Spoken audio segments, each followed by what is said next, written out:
الرحمن علم القرآن. السلام عليكم ورحمة الله وبركاته. إن الحمد لله نحمده ونستعينه ونستغفره ونؤمن به ونتوكل عليه. أعوذ بالله من شرور أنفسنا ومن سيئات أعمالنا. من يهده الله فلا مضل له ومن يضلل فلا هادي له. أشهد أن لا إله إلا الله وحده لا شريك له وأشهد أن محمدا عبده ورسوله. أما بعد. كان النبي صلى الله عليه وسلم إن أصدق الحديث كتاب الله وأحسن الحديث حديث محمد صلى الله عليه وسلم. شر الأمور محدثاتها كل محدثة بدعة كل بدعة ضلالة كل ضلالة في النار. உங்களை ஒரே ஒரு ஆத்மாவிலிருந்து படைத்த உங்கள் இறைவனை அஞ்சிக் கொள்ளுங்கள் என்ற ஏக இறைவனின் எச்சரிக்கையும், அல்லாஹ்வை அஞ்ச வேண்டிய விதத்தில் அஞ்சுங்கள், நீங்கள் முஸ்லீமாக தவிர மரணித்து விடாதீர்கள் என்ற எல்லாம் வல்ல அல்லாஹ்வின் அறிவுரையும் உங்களுக்கும் எனக்கும் நினைவடுத்தியவனாக இந்த ஜும்மாவரை ஆரம்பம் செய்கிறேன். கண்ணியத்துக்குரிய எல்லாம் வல்ல அல்லாஹ்வின் நல்லடியார்களே, அல்ஹம்து சூராவின் விளக்கத்தை நாம் தொடராக பார்த்து வருகிறோம். இந்த அகிலத்தை படைத்திருக்கிற ரப்புல் ஆலமீன் அவனுக்கே எல்லா புகழும் என்பதையும்,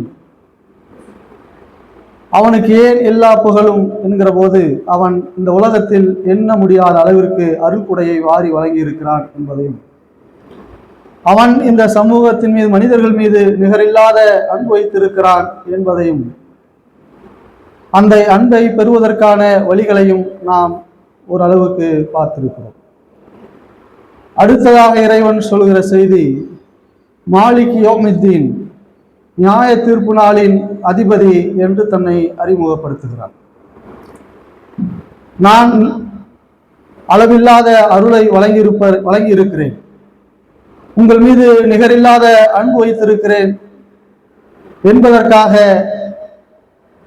உங்களை நான் உங்கள் நன்மைகளுக்கு கூலி வழங்காமலும் உங்களின் தவறுகளுக்கு பாவங்களுக்கு தண்டிக்காமலும் விட்டு விடுவேன் என்று நினைத்து விடாதீர்கள். நாளைக்கு ஒரு நாள் இருக்கிறது, இந்த உலகமெல்லாம் ஒரு நாள் அழிக்கப்பட்டு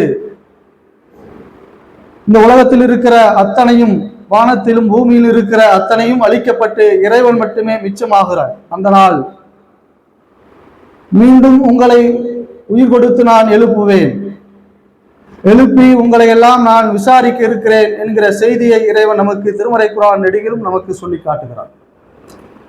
அந்த நாளில் எப்படி இருக்கும், யார் யார் எப்படி விசாரிக்கப்படுவார்கள் என்பதையெல்லாம் அல்லாஹ் திருமறை குர்ஆனிலே நிறைய செய்திகளை சொல்கிறான். அதே போல் அல்லாஹ்வுடைய தூதர் நமக்கு நிறைய செய்திகளை நமக்கு சொல்கிறார்கள். அதை நாம் உணர்ந்து கொண்டால் நிச்சயமாக இந்த உலகத்தில் நாம் சிறந்தவர்களாக, அந்த மறுமையிலே விசாரணைக்கு அஞ்சியவர்களாக நம்மால் வாழ முடியும். அதை நாம் படித்து உணர வேண்டும், அல்லது பிறர் சொல்லி கேட்டு அதை உணர வேண்டும் என்று இல்லாமல் நாம் மனம் போன போக்கிலே, கால் போன போக்கிலே வாழ்ந்து கொண்டு போவது ஒரு முஸ்லிமுக்கான வாழ்க்கைக்கான அழகல்ல. எனவே இறைவன் சொல்கிற அந்த செய்தியை உங்களோடு நான் பகிர்ந்து கொள்கிறேன். அதிலிருந்து நாம் பாடங்களும் படிப்பினைகளும் பெற வேண்டும் என்பதற்காக இறைவன் திருமறை குர்ஆனிலே சொல்கிறான், இந்த உலகம் படைக்கப்பட்டு இருக்கிற அத்தனை ஜீவராசிகளும் அத்தனை மனிதர்களையும் ஒரு நாள் மீண்டும் நான் உயிர் கொடுத்து எழுப்புவேன். மனிதர்களை மட்டுமல்ல, இந்த உலகத்தில் எதையெல்லாம் பறவைகளை படைத்திருக்கிறான், மற்றும் காட்டு விலங்குகளை படைத்திருக்கிறான், ஆடு மாடுகளை படைத்திருக்கிறான், இப்படி கோடான கோடி ஜீவராசிகளையும் இறைவன் படைத்திருக்கிறான். அப்ப படைக்கப்பட்டிருக்கிற அத்தனை உயிரினங்களையும் நான் மீண்டும் உயிர் கொடுத்து எழுப்புவேன் என்று இறைவன் சொல்கிறான். திருமறை குர்ஆனில் 6வது அத்தியாயம் 32வது வசனத்திலே இறைவன் சொல்கிற போது, பூமியில் வாழுகிற எந்த உயிரினங்களாக இருந்தாலும், தமது ரெக்கைகளால் பறக்கிற பறவைகளாக இருந்தாலும், அவை உங்களை போன்ற ஒரு சமுதாயம்தான். அது விலங்குகளாக இருக்கலாம் அல்லது பறவைகளாக இருக்கலாம், அதையெல்லாம் உங்களை போன்ற ஒரு சமுதாயம்தான்.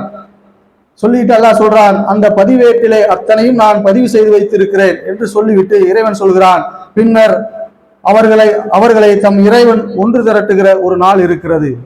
அத்தனை பேரையும் ஒரு நாள் இறைவன் ஒன்று திரட்டுவான். இதற்கு விளக்கமாக நபிகள் நாயகம் ஸல்லல்லாஹு அலைஹி வஸல்லம் சொல்கிறார்கள், இந்த பறவைகளையும் ஒன்று திரட்டுவான், விலங்குகளையும் ஒன்று திரட்டுவான், அத்தனை ஜீவராசிகளையும் ஒன்று திரட்டுவான். அதற்கெல்லாம் சொர்க்க நரகம் இருக்குதா? அதுக்கு சொர்க்க நரகம் இல்லை. ஆனால் நபிகள் நாயகம் ஸல்லல்லாஹு அலைஹி வஸல்லம் என்ன சொல்கிறான்னு சொன்னா, ஒரு கொம்பில்லாத ஒரு ஆடு கொம்புள்ள ஆட்டின் மூலமாக அதற்கு கணக்கு தீர்க்கப்படும். ஒரு கொம்பு இருக்குது ஒரு ஆடு, அதாவது அந்த நாள் எப்படிப்பட்ட ஒரு நீதி விசாரணையான ஒரு நீதியான ஒரு நாள் என்பதை சொல்வதற்காக நபிகள் நாயகம் ஸல்லல்லாஹு அலைஹி வஸல்லம் சொல்கிறார்கள், நீங்கள் ஒருவருக்கு கடன் பட்டு இருக்கிறீர்கள். எப்படி கடன்? காசு பணத்தை வாங்கிட்டு இருக்கிற கடன் இல்லை. காசு பணத்தை வாங்கி வச்சுக்கிட்டு அதை கொடுக்காம இருந்தாலும் அது ஒரு கடன் தான். அப்படியே மௌத்தாயிட்டா நாளைக்கு அந்த கடன் வந்து விசாரிக்கப்படும். அதை தாண்டி சொல்லால் ஒருவனுக்கு அநீதி இழைத்திருக்கிறோம், செயலால் ஒருவனுக்கு நாம் அநீதி இழைத்திருக்கிறோம், அதுவும் அவனுக்குரிய கடமை. ஒருத்தனை அநியாயமாக ஏதோ ஒரு வார்த்தையை சொல்லி அவனுக்கு அவன் மனம் புண்படும்படியாக ஒரு வார்த்தையை நாம் சொல்லி இருக்கிறோம், அவன் மன்னித்தா முடிஞ்சு போச்சு, இதோட முடிஞ்சிருச்சு. அவன் மன்னிக்கல, அவன் மனசுல வச்சுட்டு இருக்கான், எனக்கு இப்படி ஒரு அநியாயமான ஒரு வார்த்தை சொல்லிட்டானே என்று அவன் மனதில் வெம்பிக் கொண்டிருக்கிறானே, அதுவும் நாளை வறுமையில் ஒரு கடன். அல்லது அவனுக்கு அநீதி இழைக்க தன் செயலால் தன்னுடைய கரங்களால் அவனுக்கு ஒரு அநியாயம் செஞ்சிருக்கோம், ஒரு செயலால் ஒரு அநியாயம் செஞ்சிருக்கோம், அவன் அதை நினைத்து அவன் வெம்புகிறான், அவன் உள்ளம் கஷ்டப்படுகிறான், அதுவும் நாளை வறுமையிலே இறைவன் விசாரிக்கக்கூடிய ஒரு கடன். அப்ப நபிகள் நாயகம் ஸல்லல்லாஹு அலைஹி வஸல்லம் சொல்றாங்க, நீங்கள் சக மனிதனுக்கு கடன் பட்டிருக்கிறீர்களே, அந்த கடனுக்கான உரிமையை நாளைக்கு கட்டாயமாக மறுமையிலே நீங்கள் தீர்த்தே ஆக வேண்டும். சக மனிதனுக்கு செய்யக்கூடிய கடமைகள் தவறுகளுக்கு நாளை மறுமையில் நீங்கள் அதற்கான பிராயச்சித்தத்தை செய்தே ஆக வேண்டும் என்று சொல்லிவிட்டு நபிகள் நாயகம் ஸல்லல்லாஹு அலைஹி வஸல்லம் சொல்கிறார்கள், எப்படிப்பட்ட நீதி அங்கே நடக்கும் என்று சொன்னால், ஒரு கொம்புள்ள ஆடு ஒரு கொம்பில்லாத ஆட்டிற்குரிய நீதியை அங்கே இறைவன் செலுத்துவார். ஒரு கொம்பு இருக்கிறதுக்காக அந்த ஆடு ஒரு கொம்பு இல்லாத ஆடை போய் முட்டிருச்சு, என்னிடத்துல கொம்பு இருக்கிறது என்பதற்காக அந்த ஆட்டை முட்டிவிட்டது. ஒரு கொம்பு இருக்கிறதுக்காக ஒரு மாடு கொம்பில்லாத ஒரு மாட்டை முட்டிவிட்டது. அதற்கு நாளை மறுமையிலே இறைவன் அதற்கு அங்கே நீதி வழங்குவான். அங்க அவங்களுக்கு சொர்க்க நரகம் கிடையாது. நீ கொம்பு இருக்கிறத அவனை முட்டுனியா, அந்த ஆட்டை முட்டுனியா, நீ 8-10 முட்டு முட்டுனானா நீ ஒரு 10 முட்டு முட்டிக்க என்று அங்கே நீதி வழங்கப்படும் என்று நபிகள் நாயகம் ஸல்லல்லாஹு அலைஹி வஸல்லம் சொல்கிறார்கள். ஒரு ஆட்டுக்கே நீதி வழங்கப்படும் என்று சொன்னால், சக மனிதனுக்கு செய்யக்கூடிய அநீதிகளுக்கு எப்படிப்பட்ட நீதி வழங்கப்படும் என்பதை சொல்வதற்காக நபிகள் நாயகம் ஸல்லல்லாஹு அலைஹி வஸல்லம் அவர்கள் இந்த செய்தியை சொல்கிறார்கள். அதே போல எல்லா ஜீவராசிகளும் அங்கே எழுப்பப்படுவது போல ஜின்களும் நாளை மறுமையிலே எழுப்பப்படும் என்பதை நபிகள் இறைவன் திருமறை குர்ஆனிலே 6வது அத்தியாயம் 30வது வசனத்திலே அல்லாஹ் சொல்லி காட்டுகிறான். ஜின்களுக்கும் மனிதர்களுக்கும் உங்களிலிருந்து உங்களுக்குரிய தூதர் வரவில்லையா? என்னுடைய எச்சரிக்கையை உங்களுக்கு சொல்லவில்லையா? இந்த நாளை நீங்கள் சந்திக்க உள்ளீர்கள் என்கிற எச்சரிக்கையை என்னுடைய தூதர்கள் உங்களுக்கு வந்து சொன்னார்களா இல்லையா என்று அந்த செய்தியை இறைவன் 6வது அத்தியாயம் 30வது வசனத்துல சொல்றான். அப்ப ஜின்களும் எழுப்பப்படுவார்கள், ஜீவராசிகளும் எழுப்பப்படும், மனிதர்களும் உயிர் கொடுத்து அந்த நாளிலே எழுப்பப்படுவார்கள் என்பதை நாம புரிஞ்சுக்கணும்.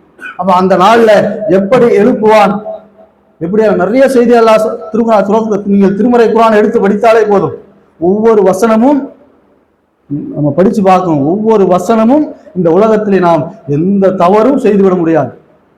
நாளைக்கு அந்த நாளுக்காக நாம் சேகரித்து வைத்திருப்பது என்ன என்பதை நாம் சிந்திக்கிறது தான் நம்ம ஒவ்வொரு நேரமும் கழியுமே ஒழிய, இந்த உலகத்துல குறைஞ்சபட்சம் ஒரு 60 ஆண்டுகள் 70 ஆண்டுகள் 80 ஆண்டுகள் வாழ்வு இந்த வாழ்க்கைக்காக ஓடிக்கொண்டிருக்கிறோம்.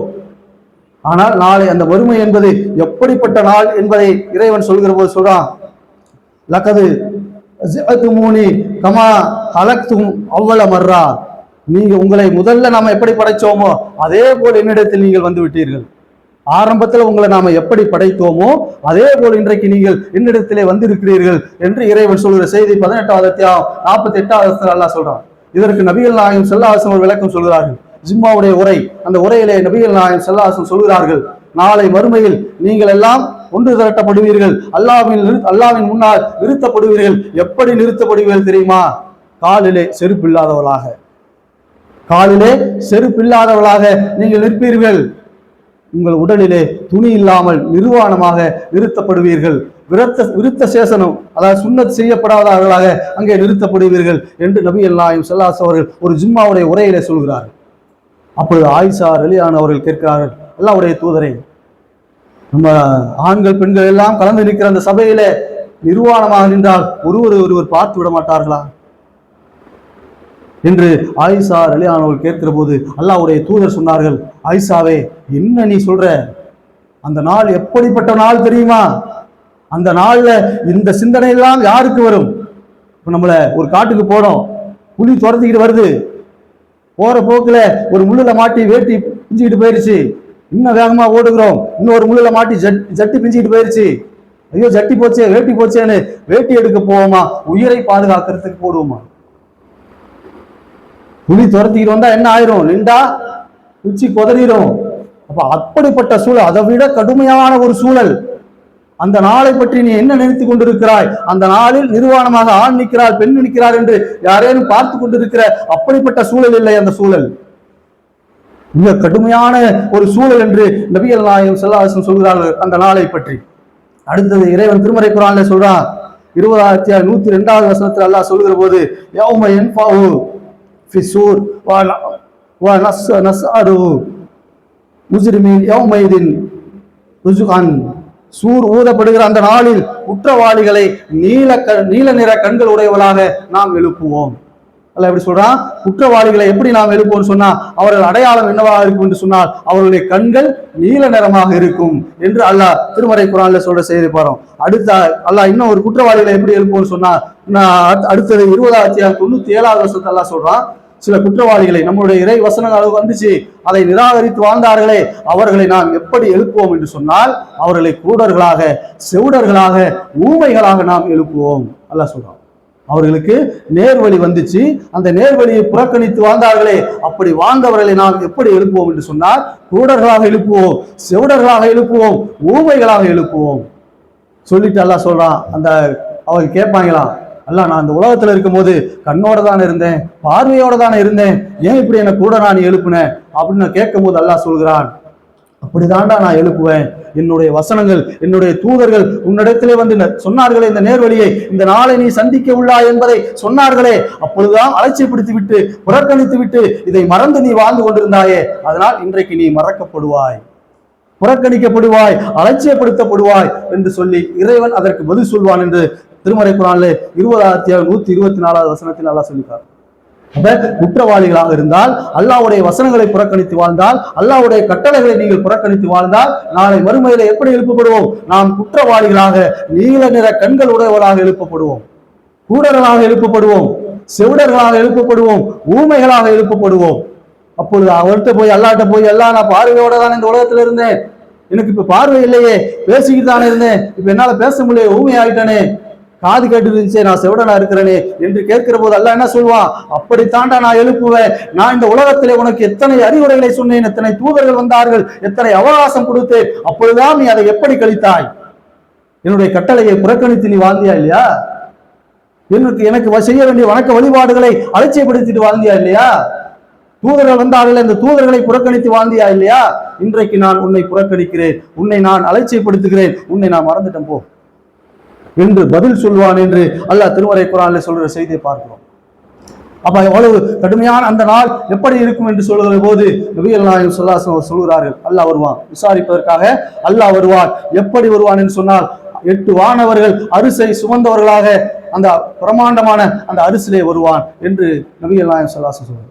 அரிசி எவ்வளவு பிரமாண்டமானது! அல்லாஹ் திருமறை குர்ஆன்ல அரிசை பத்தி சொல்லும்போது சொல்கிறான், வர்ஷிய குர்சியோ சமாவாத்தி வல்லர், வானங்களையும் பூமியையும் உள்ளடக்கியது அவன் அல்லாஹ்வுடைய அரிசி. இந்த வானமும் பூமியும் எவ்வளவு பிரம்மாண்டமானது, அதுவே அல்லாஹ்வின் அரிசுக்குள்ளாக உள்ளடங்கிவிடும் என்று அல்லாஹ் தன்னுடைய அரிசை பற்றி அல்லாஹ் திருமறை குர்ஆன்ல சொல்றான். அவ்வளவு பிரம்மாண்டமான அரிசை 8 வானவர்கள் சுமந்து வர இறைவன் வருவான். ஒவ்வொரு 8 வானவர்கள் தேவை அந்த அரிசை சுமக்கிறதுக்கு. ஒரு வானவர்கள் எப்படி எவ்வளவு பிரம்மாண்டமா இருப்பாரு! அவர் வந்தாருன்னா இந்த பூமி அப்படியே சும்மா தோசைகள் திருப்புற மாதிரி திருப்பிடுவாரு. லூத்துடைய சமுதாயத்தை அப்படியே, அந்த சமுதாயத்தை அப்படியே திருப்பி போட்டு போனார்ல, அழிப்பதற்காக வரும்போது ஒரு வானவர் வந்து அப்படியே அந்த சமுதாயத்தை அப்படியே திருப்பி போட்டு போயிட்டார். கீழே இருக்கவங்களாம் மேல இருக்கவன் கீழே போயிட்டான். அப்ப அவ்வளவு பிரம்மாண்டமான வானவர்கள், 8 வானவர்கள் அந்த அரிசை சுமக்க இறைவன் வருவான். அப்ப அந்த நாள் எப்படி இருக்கும்? விசாரிக்க அந்த நாள் எப்படி இருக்கும்? அல்லாஹ் நபிகள் நாயகம் ஸல்லல்லாஹு அலைஹி வஸல்லம் சொல்லுற போது சொல்றாங்க, யௌமின் கான மிக்தாருஹு 50 அல்ஃப ஸனத்தின் மிம்மா தஅதுன். அந்த ஒரு நாள் அல்லாஹ் விசாரிக்கிற அந்த ஒரு நாள் எப்படிப்பட்ட நாள்னு சொன்னா, நீங்கள் கணக்கிடுகிற நாட்களில் 50,000 ஆண்டுகளுக்கு நிகராக ஒரு நாளில் இறைவன் உங்களை விசாரிப்பான். இதை பலமுறை நம்ம கேட்டிருக்கோம், இந்த செய்தியை பலமுறை கேட்டிருக்கோம். ஆனால் நம்ம உள்ளத்துல கேட்கிற போது ஏற்படுகிற அந்த ஒரு அச்சம், ஒரு மாற்றம் அடுத்து வெளியே போயிட்டா இருக்கா இல்லையான்னு தெரியல. இதை நம்ம அப்படியே உள்வாங்கிக் கொண்டு ஒவ்வொரு நாளும் இந்த செய்தியை உள்வாங்கிக் கொண்டு நினைத்து கொண்டே இருந்தால் இந்த உலகத்தில் நாம் எப்படி வாழ முடியும்? எவ்வளவு இபாதத்தோடு இறை அச்சத்தோடு இந்த உலகத்திலே நம்மால் வாழ முடியுமா? எதுக்கு சும்மா நபிகள் நாயகம் ஒரு வரலாறுக்காக, ஒரு கதைக்காக அவை சொல்லிவிட்டு போகிறார்களா? அந்த நாள் என்பது எவ்வளவு கடுமையான நாள். நீங்கள் கணக்கிடுகிற இருந்த 24 மணி நேரம் ஒரு நாள். ஆனால் அல்லாஹ்வுடைய பார்வையில் நீங்கள் கணக்கிடுகிற 24 மணி நேரத்தில் ஒரு நாள் என்று சொன்னால், இதே போல 50,000 ஆண்டுகளுக்கு நிகரான ஒரு நாளில் அல்லாஹ் விசாரிக்க போகிறான். அதை நினைச்சு பாருங்க. சரி, விசாரிக்க போறான், சும்மா நின்றுட்டு இருக்கோமா? அந்த நாள் எவ்வளவு கடுமையாக இருக்கும் என்று சொன்னால், சூரியன் மிக அருகாமையில் வந்துவிடும். ஒரு நாள் 2 நாள், ஒரு அரை மணி நேரம், 1 மணி நேரம், இப்போ அடிக்கிற எத்தனையோ லட்சம் கோடி கிலோமீட்டருக்கு அப்பால் இருக்கிற அந்த சூரியன் வெயிலில் நம்மால் ஒரு அரை மணி நேரம், 1 மணி நேரம் நிற்க முடியல. சூரியன் அருகாமையில் வந்துவிடும். அதுவும் எத்தனை நாள்? 50,000 ஆண்டுகளுக்கு நிகராக உங்களை நான் விசாரிக்க போகிறேன் என்று சொல்ற அந்த நாள் எவ்வளவு கடுமையாக இருக்கும். அந்த நாளில் இருந்து பாதுகாத்துக் கொள்வதற்காக அல்லாஹ்வுடைய தூதர் நமக்கு சில வழிகளை சொல்லி காட்டுகிறார்கள். நம்ம அடுத்து சொர்க்கத்துக்கு போறோமோ இல்லையோ, ஆனால் அந்த ஒரு நாளில் இருந்து நம்மை பாதுகாத்துக் கொள்வதற்கு நாம் முயற்சி செய்யவில்லை என்று சொன்னால், அழகான அற்புதமான வழிகளை நபிகள் நாயகம் ஸல்லல்லாஹு அலைஹி வஸல்லம் நமக்கு சொல்லி காட்டுகிறார்கள். அதுல ஏதோ ஒரு வழிமுறையை நாம் பின்பற்றி அந்த ஒரு நாளில் இருந்து நம்மை பாதுகாத்துக் கொள்வது. அவ்வளவு கடுமையான அந்த நாளில், சூரியன் அருகாமையில் இருக்கிற அந்த நாளில் எப்படி இருக்கும் என்று சொன்னால், உங்கள் வேர்வை உங்கள் காது வரை வந்துவிடும். இது எத்தனை முறை நம்ம கேட்டிருக்கோம்? அப்படியே கற்பனை செய்து பாருங்களேன். அந்த இடத்தில் நாம் நிற்பது போல, வேர்வைகள் எல்லாம் நம் காது வரை வந்து விட்டுவது போல ஒரு நாளேனும் நீங்கள் கற்பனை செய்து பாருங்கள். சூரியன் அருகாமையில் இருக்கிறதே ரொம்ப ஒரு கடுமையான நாள். அந்த நாள்ல வேர்த்து வேர்த்து வேர்த்து வேர்த்து காது வரை வேர்வை வந்து விட்டால் இவ்வளவு கொடுமையாக இருக்கும். அப்படிப்பட்ட ஒரு நாளை நாம் சந்திக்க இருக்கிறோம். அதிலிருந்து நீங்கள் பாதுகாத்துக் கொள்ள வேண்டும் என்று சொன்னால், இறைவனின் அரிசின் நிழல் மட்டுமே இருக்கக்கூடிய அந்த நாளில் இறைவனின் அரிசை பெறுவதற்கு நபிகள் நாயகம் ஸல்லல்லாஹு அலைஹி வஸல்லம் அவர்கள் 7 வழிமுறையை சொல்லி 7 செய்திகளை நமக்கு சொல்கிறார்கள். 7 வகையான பேர் அல்லாஹ்வுடைய அரிசில உங்களுக்கு நிழல் கிடைக்கும். அப்பொழுது நீங்கள் நிம்மதியாக இருக்க முடியும். அல்லாஹ்வுடைய அரிசி நிழல் கிடைக்கலன்னு சொன்னா மிக கடுமை அது. அந்த செய்தியை அறிந்து கொண்டு நாம் அதில் குறைஞ்சபட்சம் ஏதேனும் ஒன்றை நிச்சயமாக கடைபிடித்து அதிலிருந்து நம்மை பாதுகாத்துக் கொள்ளணும். அப்ப 7 வழிமுறைகளை நபிகள் நாயகம் ஸல்லல்லாஹு அலைஹி வஸல்லம் சொல்லி காட்டுகிறார்கள். என்ன சொல்றாங்க?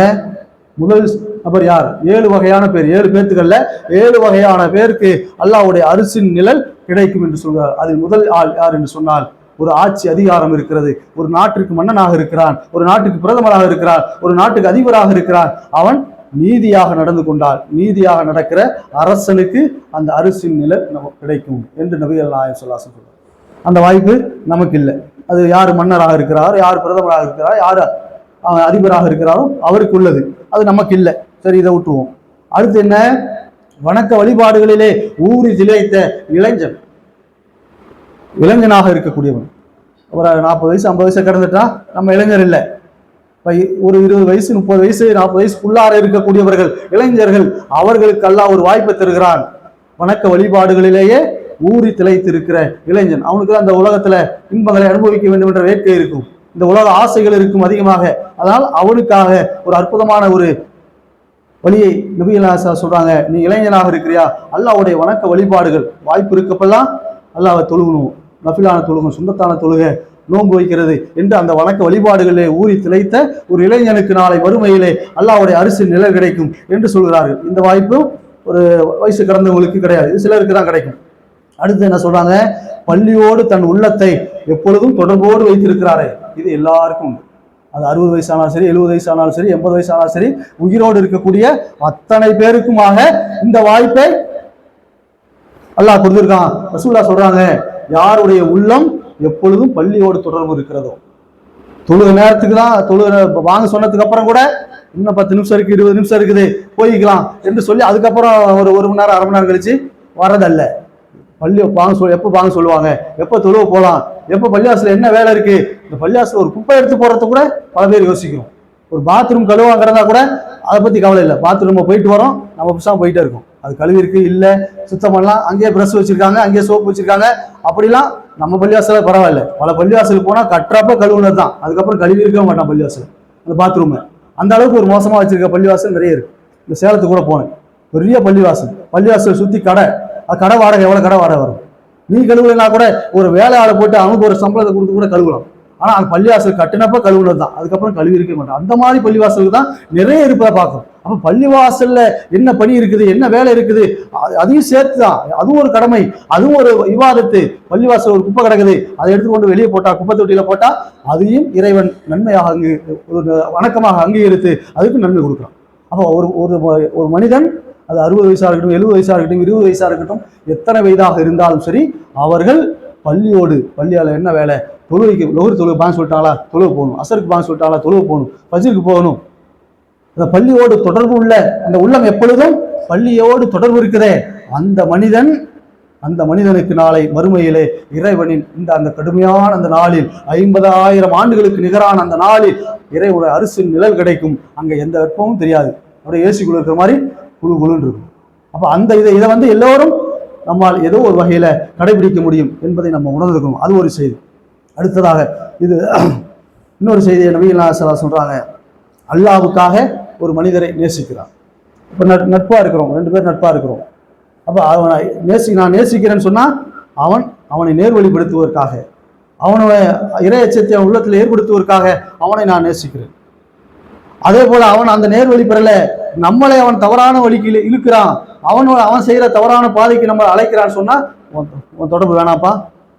நீ நான் ஏதோ நினைச்சு உன்னிட்ட பழகினேன், நீ ஏதோ ஒரு வணக்கசாலி ஆவ, ஒரு நோன்பு வைப்ப, அல்லாஹ்வுடைய பயம் உனக்கு வரும் என்கிற செய்தியை உனக்கு சொல்லலாங்கிறதுக்காக உன்னோட நான் நட்பா இருந்தேன். ஆனா நீ உன்னுடைய தவறான பாதைக்கு என்ன நீ அழைக்கிற, உன்னுடைய நட்பு எனக்கு வேண்டாம். அல்லாஹ்வுக்காக யார் இணைகிறார்களோ, அல்லாஹ்வுக்காக யார் பிரிகிறார்களோ அவர்களும் நாளை மறுமையில் அரிசி நிலையிலே இருப்பார்கள் என்று நபிகள் நாயகம் ஸல்லல்லாஹு அலைஹி வஸல்லம் சொல்கிறார். இது ஒரு 4வது செய்தி. 5வதாக, ஒரு அழகும் பாரம்பரியம் மிக்க ஒரு பெண் தனிமையில் இருக்கிற போது தவறுக்காக அழைக்கிறாள். அப்பொழுது அந்த மனிதன், அந்த ஆண் என்ன சொல்றான், இன்ன அஹாஃபுல்லா, நான் அல்லாஹ்வுக்கு பயப்படுகிறேன் என்று சொல்லி அதிலிருந்து அந்த தவறிலிருந்து விலகிக் கொள்கிறானே, அவனுக்கும் நாளை மறுமையில் அல்லாஹ்வுடைய அரிசின் நிழல் கிடைக்கும். இதை நம்ம நிறைய செய்திகளை எப்படி சொல்லுவாங்கன்னு சொன்னா, ஆணுக்கு சம்பந்தப்பட்டதாவே சொல்லுவாங்க நிறைய செய்தி. இது பெண்ணு தானே வருது, ஹதீஸ்ல அப்படி வருது. ஆனா இது என்ன, பெண்ணுக்கும் உரியது. ஒரு பெண் ஒரு ஆண் தனிமையில் இருக்கிற போது அழகா இருக்கிறான், பாரம்பரிய மிக்கவனா இருக்கிறான், ஒரு ராஜாவா இருக்கிறான், ஒரு மன்னனா இருக்கிறான், ஒரு தப்பா அழைக்கிறான். அப்படிங்கும்போது ஒரு பெண்ணும் நான் அல்லாஹ்வுக்கு பயப்படுகிறேன் என்று அவர் பெண் சொன்னாலும் நாளை மறுமையில் அரிசிக்கு கீழே நிழல் கிடைக்கும் என்பதை புரியும். எல்லா செய்தியுமே ஆணுக்கும் பெண்ணுக்கும் சேர்ந்துதான், தனித்தனியா ஆணுக்கு மட்டும் உள்ள செய்தி அல்ல, ஆணுக்கும் பெண்ணுக்கும் சேர்ந்ததுதான். அப்ப ஒரு அழகான ஒரு பெண் அழைக்கிற போது நான் அல்லாஹ்வுக்கு பயப்பட, யூசுப் அலைஹிஸ்ஸலாம் அவர்கள் செஞ்சார்களே, ஒரு அழகான ஒரு பெண் தான் வளர்ந்த வீட்டில இருந்து கதவையெல்லாம் அடைச்சிக்கிட்டு தனிமையில இருக்கப்ப கூப்பிட்டாலே, அப்ப அவர் என்ன செஞ்சார், நான் அல்லாஹ்வுக்கு பயப்படுறேன்னு ஓடினாரே, அதுபோல் நமக்கு ஒரு சூழல் வர்றப்ப அந்த சூழலில் நாம் அப்படி சொன்னால் இது எல்லாருக்கும் கிடைக்க போறதில்லை, இந்த வாய்ப்பு எல்லாருக்கும் கிடைக்க போறதில்லை. அதனால் இதை விட்டுருவோம். நமக்கு முதல்ல சொன்னது என்ன, அந்த இளமை, ஒரு பள்ளிவாசலோடு உள்ளத்தை தொடர்பு வைத்திருக்கக்கூடியவர்களுக்கு அந்த அல்லாஹ்வுடைய அரசுகளுக்கு இது ஒரு வாய்ப்பு இருக்கு. அடுத்ததாக இது ஒரு முக்கியமான ஒரு செய்தி, தர்மம் செய்கிறோம். அதை நபிகள் நாயகம் எவ்வளவு ஓமையாக அழகாக சொல்றான்னு சொன்னா, வலது கை செய்கிற தர்மம் இடது கைக்கு தெரியாத யார் தர்மம் செய்கிறார்களோ அவருக்கும் நாளை மறுமையில் அரிசின் நிழல் கிடைக்கும். நம்ம எல்லாருமே தர்மம் செய்கிறோம். தர்மம் செஞ்சா அது பெரும்பாலும் நம்ம அப்படி இருக்கல, ஏன்னா நம்ம பயானை கேட்டு நம்ம பெரும்பாலும் ஓரளவுக்கு இருக்கிறோம், இந்த சீசத்துல இருக்கிறோம்னு நினைக்கிறேன். மற்றவங்களுக்கு தெரியாம செய்யணும், தெரிஞ்சிடக்கூடாது, அவர் அந்த கொடுக்குறவருக்கு கூட மனம் முன்படுவிடக்கூடாது என்ற வகையில நம்ம தர்மம் செய்கிறோம். இதை அழகான முறையில் நம்ம கடைபிடிச்சோம்னு சொன்னா, ஒரு ரகசியமா, ஒரு தேவை இருக்கா, சொந்தக்காரனுக்கு தேவை இருக்கா, ஒரு ரோட்ல போறான் ஒருத்தன், அவனுக்கு கஷ்டப்படுறான், சாப்பாடு இல்லை, அவனுக்கு தேவை இருக்குதா, அது யாரும் பார்க்காத வகையில ரகசியமாக கொடுத்து விட்டு போனால், நம்ம வெளிப்படையாக தர்மம் செஞ்சால் அதுக்கு நன்மை இருக்கு. அல்லாஹ் குர்ஆனில் சொல்லி காட்டுறான், நீங்கள் தர்மத்தை வெளிப்படையாக செய்தாலும் ரகசியமாக செய்தாலும் அதற்கு நன்மை இருக்கிறது. ஆனால் நாளை மறுமையில் அரிசி கீழாக உங்களுக்கு நிலை கிடைக்க வேண்டும் என்று சொன்னால், நீங்கள் ரகசியமாக வலது கை செய்கிற தர்மம் இடது கைக்கு தெரியாமல் நீங்கள் ரகசியமாக தர்மம் செய்தால் அது நாளை மறுமையில் அல்லாஹ்வுடைய அரிசியின் நிழலை உங்களுக்கு பெற்றுத்தரும். இது எல்லாருக்கும் முடியும். நீங்க லட்ச லட்சமாக தர்மம் செய்யுங்கிறது இல்லை. ஒரு 1000ஓ 500ஓ 5 ரூபாயோ 10 ரூபாயோ தேவை உள்ளவர்களுக்கு தேவைப்படுகிற போது ரகசியமாக நீங்கள், நமக்கு கண் முன்னால் எத்தனையோ பேர் இருக்காங்க, தேவை உள்ளவங்க எத்தனையோ பேர் இருக்காங்க, அதை ரகசியமாக கொடுத்தால் நிச்சயமாக நாளை மறுமையில் அரிசி நிழல் நமக்கு கிடைக்கும். இது நமக்கு எல்லாருக்குமான 2 வாய்ப்பு இருக்கு. அடுத்ததாக இறுதியான ஒரு விஷயம் என்னன்னு சொன்னா, இதுவும் எல்லாருக்கும் முடியும். இந்த 7 விஷயத்துல ஒரு 3 விஷயம் எல்லாருக்குமாக உள்ளது. தனிமையில் இறைவனை அஞ்சி எந்த கண்கள் கண்ணீர் வடிக்கிறதோ, தனிமையில உட்காந்து இல்லை நான் அந்த பாவம் செஞ்சுட்டேன் இந்த பாவம் செஞ்சுட்டேன், நாளை மறுமை இந்த நாளெல்லாம் நினைச்சு பாருங்க, நிச்சயமாக கண்ணில் தண்ணி வரும். நாளைக்கு இறைவன் மறுமையில அவ்வளவு கடுமையான அந்த நாள்ல எந்த நிழலும் இல்லாத அல்லாஹ்வுடைய அரிசி நிழல் மட்டும் இருக்கக்கூடிய அந்த நாளில், சூரியன் அருகாமையில் இருக்க அந்த நாளில் வேர்வையெல்லாம் வேர்த்து வேர்த்து வேர்த்து காது வரை வருகிற அந்த அவ்வளவு கடுமையான அந்த நாளில் நான் பாதுகாக்கப்பட வேண்டும், என் இறைவனின் அரிசி எனக்கு கிடைக்க வேண்டும் என்கின்ற அந்த அச்சம் நமக்கு உள்ளத்துல வந்து சொன்னா, நிச்சயம் தனிமையான நேரத்தில் நினைச்சு பாருங்க, தனிமையில இருந்து நினைத்து பாருங்க, என்ற காலத்தை தொழுதுட்டு இந்த சூழலை அப்படியே நினைத்து பாருங்க. நாளை மறுமையில நம்ம எழுப்பப்பட்ட அந்த தனிமையான அந்த தனிமையில அமர்ந்து இரவுல அமர்ந்து தகசத்து 2 ரக்காத் தொழுதுட்டு நீங்கள் அதை நினைத்து பாருங்கள், நிச்சயமாக நமது கண்கள் கண்ணீரை வெடிக்கும்.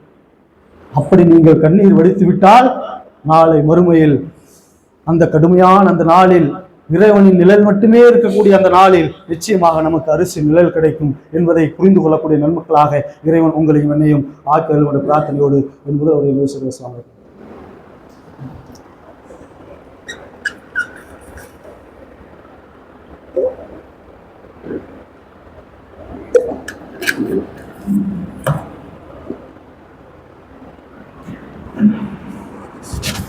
அல்ஹம்துலில்லாஹி ரப்பில் ஆலமீன் வஸ்ஸலாத்து வஸ்ஸலாமுல் காத்தமில் அன்பியாஇல் முர்சலீன்.